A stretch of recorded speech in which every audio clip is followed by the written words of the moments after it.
Dear students, welcome to EPG Pathshala. I am Professor Sivaraju, Professor and Deputy Director, Tata Institute of Social Sciences, Hyderabad. Today, we will be covering, as part of the course on Population Studies, a module on population structure and its characteristics. As population size is very important for us to understand how many people are living in a particular community is very important for us, because as part of the development, population has a very high relevance. In that case, the population size, its characteristics, its distribution, its structure is very, very important for all of us to know. In this regard, to begin with, population size is very important. Population size is a measure of the absolute number of persons in a particular region. How many people are there at any given point of time in a particular geographical region? That is very important for us to understand, because most of the aspects which are linked with the population characteristics are very important for us to know, because they have implications for development, not only for the present time but also for future. So in that sense, this is very, very important for us to know. From where we get this information? Population size and population characteristics will be calculated through a census count of a number of inhabitants in a particular region. After knowing the population size, we also should know about its growth. Population growth is very important, because at any point of time and also for over a period of time, what are the types of changes in the population characteristics occurring are very important for us to know. In this regard, population distribution, another important aspect, is very important, which is the proportion of people living in a country by regions, expressed as a percentage of population in a country. For instance, how many people are living in urban areas? What percent of population are residing in rural areas? So we need to have such distribution across regions, given different conditions such as with regard to climate and environment, better availability of economic opportunities and services, which are some more areas which are more settled, and also some of the areas are sparsely dispersed. So to that extent, it is very important for us to know the extent of distribution of population with respect to different regions, with respect to different localities are important. For example, in the context of India, we should know how many people are residing in rural areas, how many are in tribal areas, how many are in urban areas. Similarly, in urban areas, how many are in small towns, medium towns, large cities, mega cities, like that. So the population distribution is another important aspect which we need to understand. As part of the population distribution, one of the important indicators is how many people are residing in urban areas. As you know, the urbanization is increasing day by day. Given the rural-urban migration occurring, especially in developing countries, it is very important for us to know what is the percent of population residing in urban areas. For instance, in the year 2014, the percent of population residing in urban areas in the world is to the extent of 54%, and which is expected to increase further to 66% by the year 2015. This is one of the estimates of UN which has projected. Now, the population distribution, especially in urban areas, if you look, the distribution is not even. It is some of the urban areas are having a very small population, in some of the areas are having a large number of population. So in that regard, we need to know which are where the concentration of population. For instance, Tokyo and Delhi have the largest urban populations in the world. So similarly, is the case of Mumbai, Delhi, Calcutta, Chennai, Bangalore, Hyderabad, like that. In this context, we should know about population density, another concept. This is how many people are residing per square kilometer of area. So that is the population density. This gives the concentration of people in a particular area.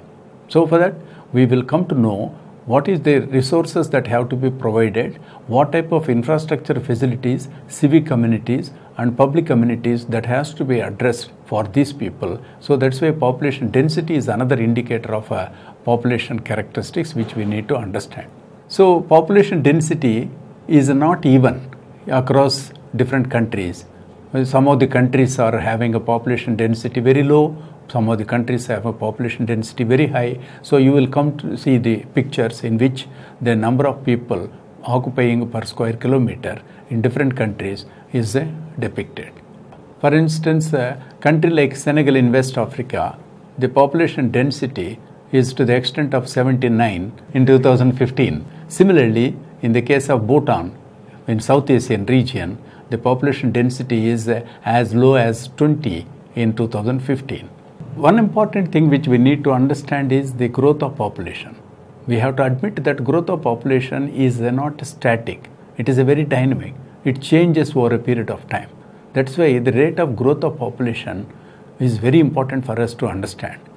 Population growth refers to the increase or decrease in the number of population in any given year as a result of natural increase of population, difference between births and deaths, and net migration. These three constitutes three components of population: fertility, mortality and migration. So the growth rate of population usually is expressed as a percent of population which is considered from the start of the period of study. So the growth of population, what extent it has increased or decreased, also reflects on the type of opportunities that exist there, the type of population who are moving there, and also its impact on development and also the public expenditure that has to be incurred to take care of this population. Population growth is the difference between births and deaths, and added to it is the net migration. One instance is that birth rates are worked out, which is coming from the population that is added through births. Deaths will take away as a negative indicator for population. Now, it is expected, given the growth of being a population of being very high, there is going to be a tremendous increase in the world population. That by 2050, the world population is going to be around 10 billion people, which is expected to be an increase of 33% when we compare from the year 2015. And as you see in this graph, the consistent increase in the population starting from 1950 to 2050, how the world population is continuously growing, although more slowly than in the past. So it clearly reveals that the growth of population is consistently increasing. Now, if you look at the growth of population is widely different from different areas of the population. For instance, like in Greece, there is a decline in the population, whereas in the case of Brazil, there is almost a consistent increase in the population. So the growth rate of population varies according to region, varies with respect to different years to which we are referring. Now coming back, as we mentioned, that there are three major components in population. One is births, second is deaths, third is migration. While births and deaths are natural population characteristics, the migration is not natural, it is influenced by the human behavior. Human changes, influences that migration affects. So each of these components we need to understand very clearly so as to understand the population characteristics and its distribution. Let's begin with fertility.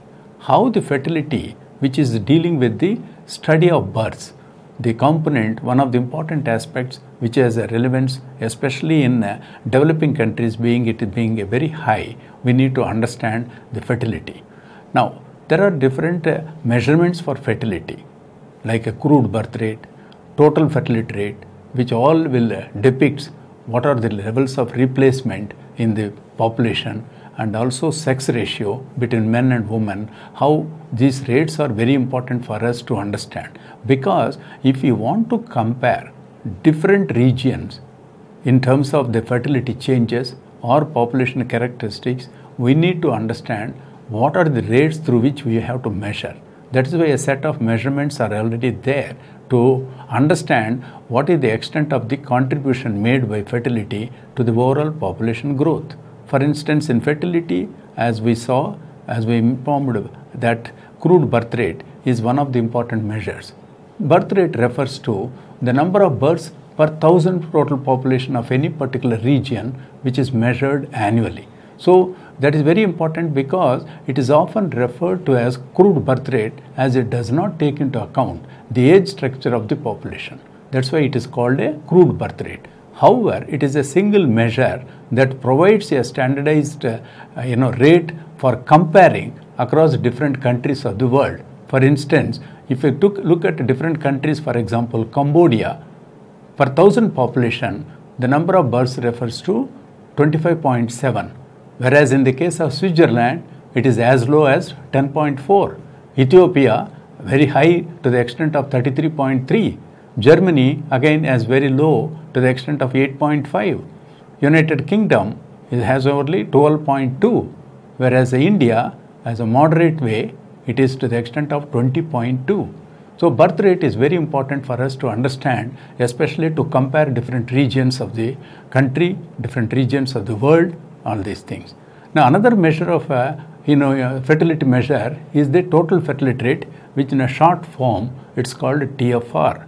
The total fertility rate is a measure of the mean number of children a woman would have, taking the assumption that the level of age-specific fertility birth rates remains constant throughout the reproductive age of 15 to 49 years. What is the average number of children for a woman who is residing in a particular region is very important for us to understand, and that common measure is the total fertility rate. Now I will show you a graphical presentation of the different countries, their performance in TFR. For instance, Chile is to the extent of 1.8, Zimbabwe as high as 3.9, Spain as low as 1.3, Nepal 2.2, United States 1.9. So total fertility rate, as we saw, it is one of the important indicators which will also depict for us to understand the replacement level of fertility.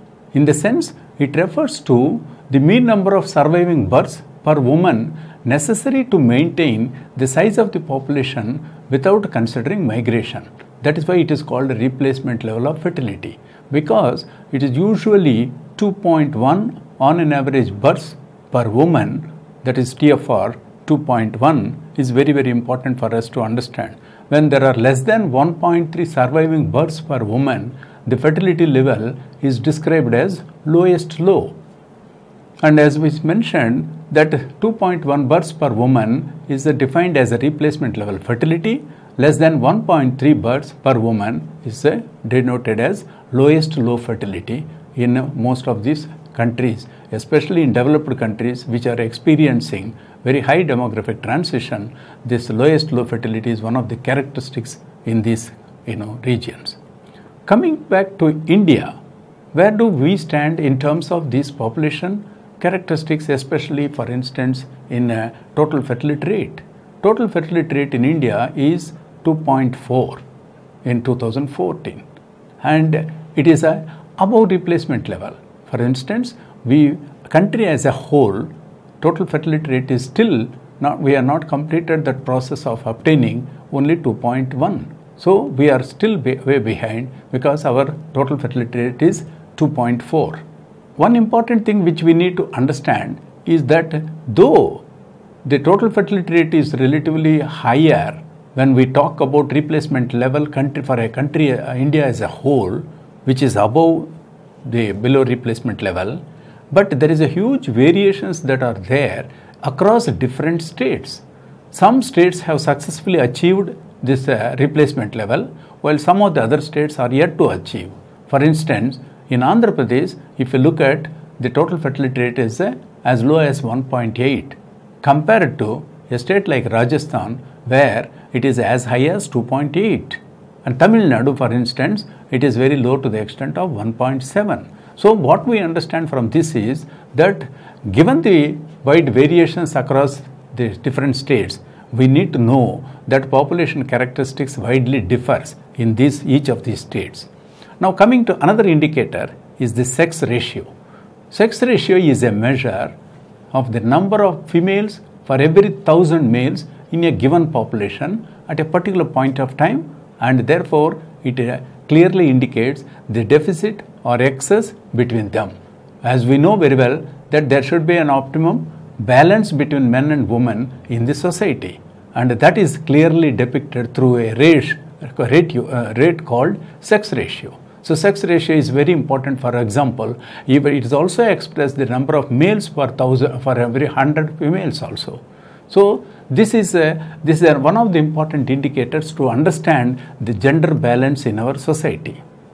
If you look at different countries, as I mentioned to you with respect to how the changes and variations that are existing in fertility rate, even in the case of sex ratio, there is a huge differences. It imbalances, for instance, an imbalance at birth. If you take a Vietnam sex ratio, it is 106.2 boys for every 100 girls, and when in 2011 it increased to 111.9 boys for every 100 girls. So we have to understand that when you talk about fertility, fertility is one of the important components in population, and as we saw in the different pictures, the contribution of fertility to the population growth is not only important, but also it considerably changes over a period of time. And the measurements are very important, and also it will give you wide variations that exist across different regions. Now the second component of population growth is the mortality. Mortality, as we explained earlier, it deletes the population. As you all know that nobody is immortal. Everybody after coming to the world have to exist at particular point of time. So when the mortality occurs, it will delete the population in a particular region. How? In the case of fertility, birth rate has been shown as an important indicator to measure. In the case of mortality, there is usually a death rate. Death rate is very important for us to understand because it gives a standard rate through which you can make an effort of comparing the existing levels in different countries or different regions. Similarly, I mentioned to you that the death rate refers to number of deaths per 1,000 of the total population in any region, which are also measured annually. The death rate is also referred to as the crude rate, as the measure does not account for the age structure of the population.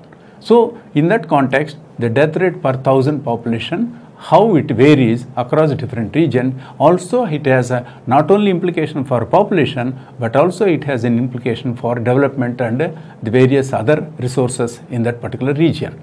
Now, as I mentioned, there is a huge variations that occurs among different countries in the mortality measurements. Mortality, for example, in United States is as low as 8 per 1,000 population. Then if you talk about India, it is around 7, and if you talk about Vietnam, it is of different. So the mortality compared to the fertility, there is a huge difference, and also there is a significant reduction that is coming in the mortality over a period of time. Now, when we talk about the death rate, if you take all the countries as a whole, irrespective of what we call some of the developed countries, some of the developing countries, most of these developed or developing countries in 19th century, they had a death rate which was relatively at a higher. They started declining over a period of time, especially in 19th century onwards, where, for example, Europe continent, different countries started showing its reduction. This was considered to be very important part of a process of demographic transition referred to at times as the mortality transition. So the transition is an indicator of the extent of change that is occurring in the mortality situation in a particular geographical area in a particular period of time. So these are very important for us to understand the mortality situation, which is another major component in the population size. Now you understood about death rate, how it has to be measured per thousand population. It is also called a crude death rate for the simple important reason that it doesn't take into consideration of the age composition of the population. Now, by taking age composition, one of the important indicators in measuring the death rate is infant mortality rate. Infant, which is below 1 year, the risks involved for the life for that individual is at different points of time it is very different, and also it is very high. So infant mortality below 1 year is very important for us to have a separate rate for it. That is why infant mortality, it is a rate is a measure of the number of deaths of infants below the age of 1 per thousand live births. Now, world as a whole, if you see over a period of time, infant mortality started declining from an estimated rate of say 1999, it was 63 deaths of IMR to the extent of very low of 32 in 2015. Now, the consistent decline in infant mortality clearly indicates the better chances which we are providing for our individual persons who are small babies who are born, newborn child, their survival chances started increasing. So similarly, if you look at the graph, which clearly shows that in different countries, what is the extent of infant mortality rate, which is worked out per thousand live births. Now, when you see these things, we have to be very clear that besides infant mortality, we also should know about under 5 mortality rate, because early childhood mortality, what we call, is also an expression of the probability of death occurring between births and age 5 for every 1,000 live births. It's also very important because once below 1 year child, when the child enters second, third, fourth and fifth years, there also risks are there, and how this child is experiencing and what are the risks of exposure to various factors which will be risks for that particular child to survive also is very important for us to understand as a part of the mortality. For instance, way back in 1990, the estimate showed that it was under 5 mortality was 53%, whereas it started declining to the extent of 43 from 53%. So no doubt the under 5 mortality rate is started declining. As in the case of infant mortality, under 5 mortality is coming down over a period of time. Now, if we look at the Sustainable Development Goals, one of the important targets for 2030 has been mentioned is how to reduce the under 5 mortality rate to the 25 per thousand live births level. So this is one of the important aspects at a global level through these goals which we have to work it out. Currently, 79 countries have a rate above this goal. So this is one of the important aspect that we need to know. That is why a very important of mortality is below 5-year child mortality. Another important aspect which we need to know is life expectancy at birth. As a part of mortality, a country will have, when a child is born, what is the number of years that that child will survive over a period of time is important for us to understand. That's why the life expectancy at birth, which is a measure of the mean number of years that an infant at the time of birth can expect to have given prevalent rates of mortality, is very important. It's also important because life expectancy is one of the important indicators and components of Human Development Index. Now I'll show you a video which will provide you what are the different life expectancy characteristics, different components in measurement, and also it will also give you how best we can make our attempt of understanding different countries' levels of life expectancy, which will throw light on how an individual's on an average how many years they are surviving if they are born and brought up in a particular region.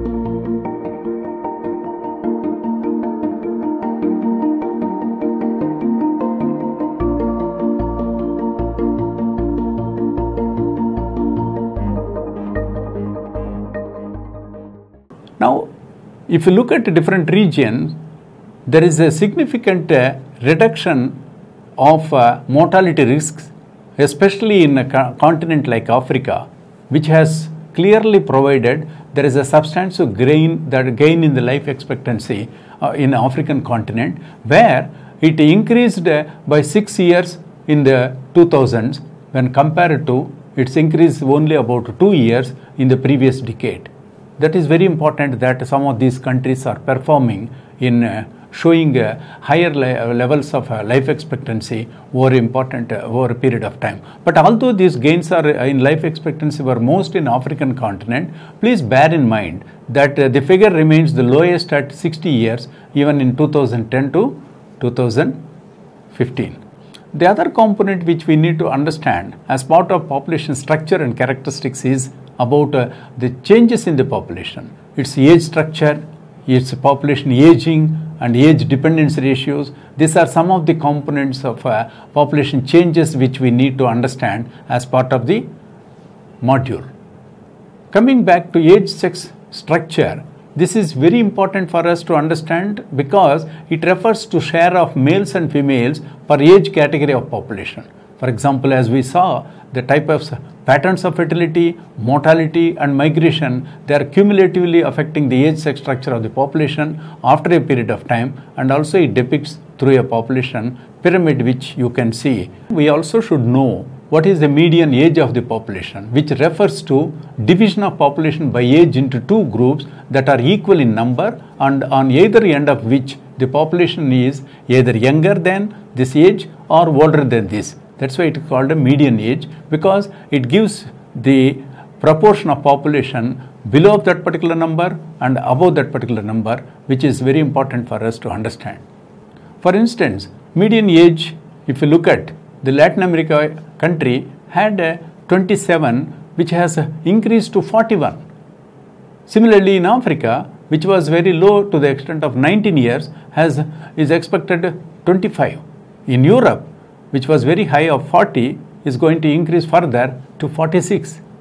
I'll show you through a map where different countries have different levels of median ages, and how these median ages are depicted in these regions are very important for us to understand.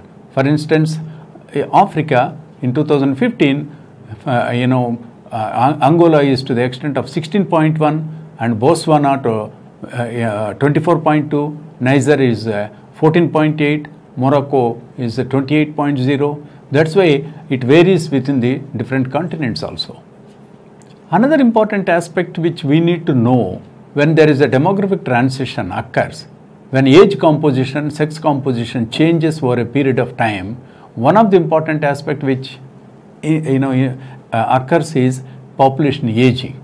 The elderly population, who are usually defined as 60 and above, their number started increasing. That is why it is called the aging of the population.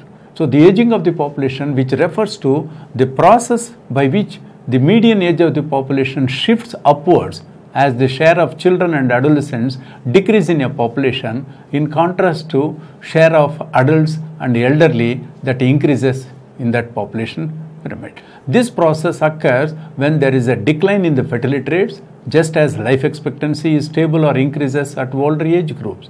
That is why very important that aging of the population, which is tremendously increasing over a period of time in almost all the continents, all the countries in the world. That is one of the important aspects which have an implication for the development of that society.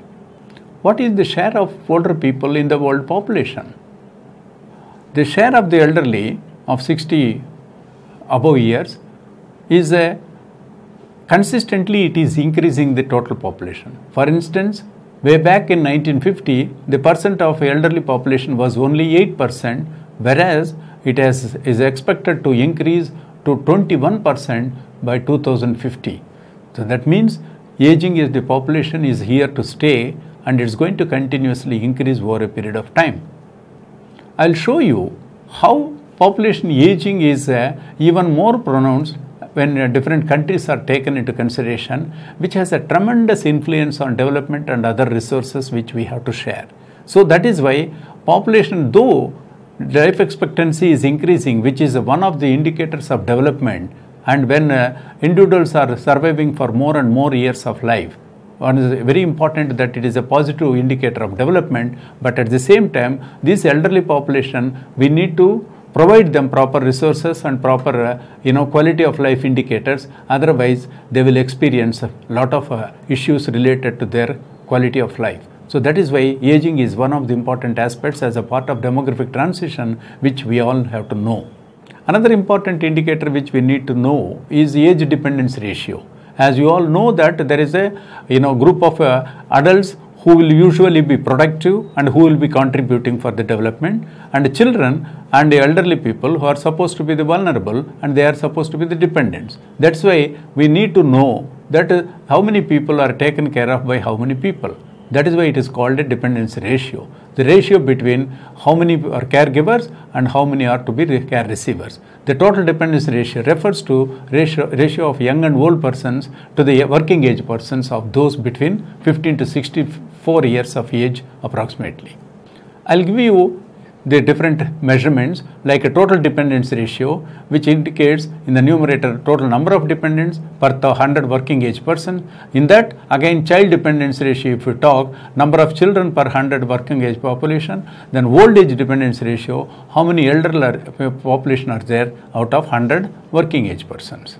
Students, now you all understood about the module on population structure and characteristics. We started with the population. We started with the population size and its growth. We also discussed about various components of population size.